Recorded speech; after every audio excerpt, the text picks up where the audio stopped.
Brothers and sisters, we gather together today in response to the comments made by former President Donald Trump, but we also have a proactive presence because we're advocating for democracy and integrity in this heated election season.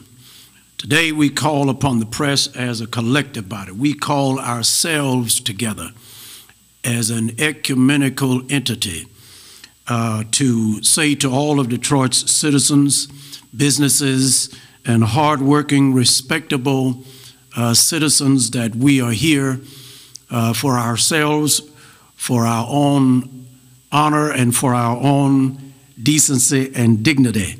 Now is the time to call out every faith-based leader, business owner, and government official to denounce the derogatory remarks made by former President Donald John Trump. I quote, "If you elect Kamala Harris, the nation will look like Detroit." The lack of response from the Detroit Economic Club and all other stakeholders in the city of Detroit and the Detroit community is an expression of weak, spineless, asinine complicity with the toxic rhetoric and political bullying of an ex-president whose racism, classism, greed, dogmatism, and all other derogatory matters that concerns his disposition, his male chauvinism, has no boundaries. He is a tasteless, tactless, insipid, and totally anesthetized narcissist who has no regard for decency. We call upon the media and mainstream Detroiters to look like Detroit. The Detroit that stands up and defends its honor, its hardworking citizens, and its rich history. For that matter, if you drive a Ford truck, a Jeep, if you drive a Cadillac Escalade or any other vehicle anywhere in the nation, you look like Detroit. If you wear a Lions jersey, a Red Wings jersey, Detroit Tigers jersey, you look like Detroit. If you drive a vehicle anywhere in the world, you look like Detroit. And we came together to say to Detroiters that we are together. We will defend our honor, we will defend our integrity, and we will not take this laying down. In the words of the late Sammy Davis Jr. in this now famous song, "Hello Detroit," you're a fighter, you're a lover, you're strong and you recover from whatever gets you down. And there's so many, many reasons anytime, any season is the right time to be with you. Hello, Detroit. You've won my heart, your Renaissance and your waterfronts. Give you a flair and flair of your own. Irresistible you. Hug and kissable you. You're alive with so much feeling. And we will always be there for you. We will always say a little prayer for you. And we'll always care for you. Hello, Detroit.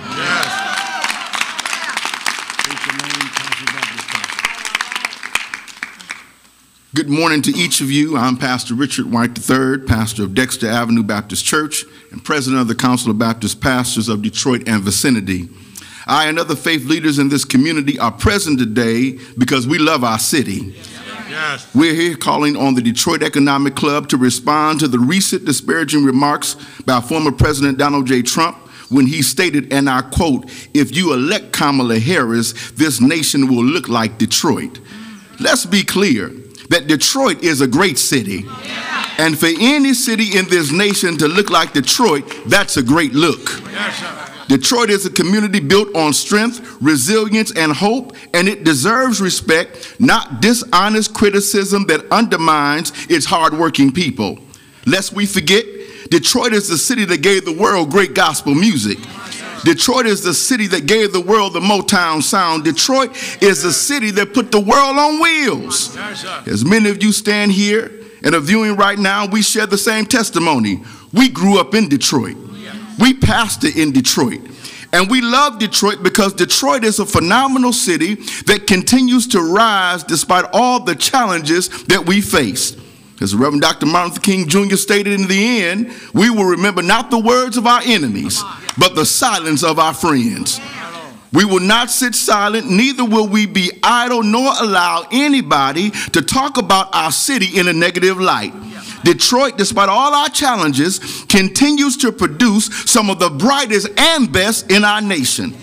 We're here because the Detroit Economic Club has the responsibility and the platform to make a difference. We urge them to take a stand against these harmful comments. Let's remind the world that Detroit's spirit is unbreakable, and together we will continue to move forward with pride and unity. Because in Detroit, we have shown the world so many times that we are better when we stand together. God bless you. I'm Bishop Charles H. Ellis III, Senior Pastor of Greater Grace Temple of the City of David in Detroit, Michigan, as well as the former presiding bishop of the Pentecostal Assemblies of the world, the oldest oneness apostolic organization in the modern world. And I stand here today to call on all people of God, all creatures of God, whether you be Catholic or Protestant, whether you be Muslim or Jew, red and yellow, black and white, we're all precious in his sight. All of us have been born from the dust of this earth. God breathed into all of our nostrils the breath of life. And we must not get caught up into the dehumanization of one another. God created me as he created you. He created you as he created me. And we must get to a place of civilization and not let this individual who is divisive, this individual who is destructive. I don't want to call any of my brothers or sisters, whether they look like me or whether they have a brother from a different mother or a sister from a different mister.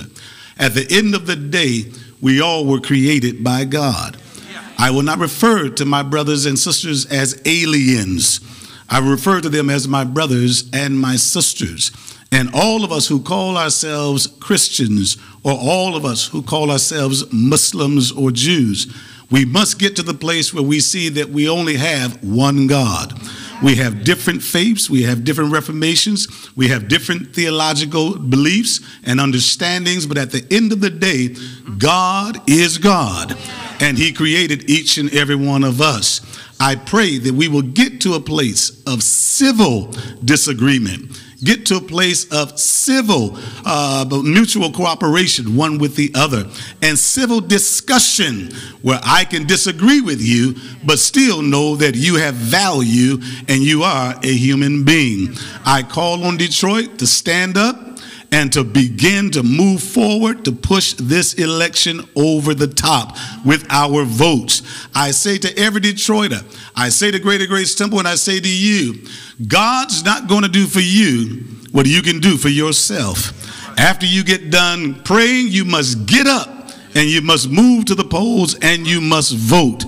God is going to honor your vote, but you must honor him by doing what you can do for yourselves. We have a saying, and I close, God is going to show up and show out. And I say to every Detroiter, after we have been insulted, after we have been misused and abused, taken for granted, it's time for us to show up and to show out. God bless you.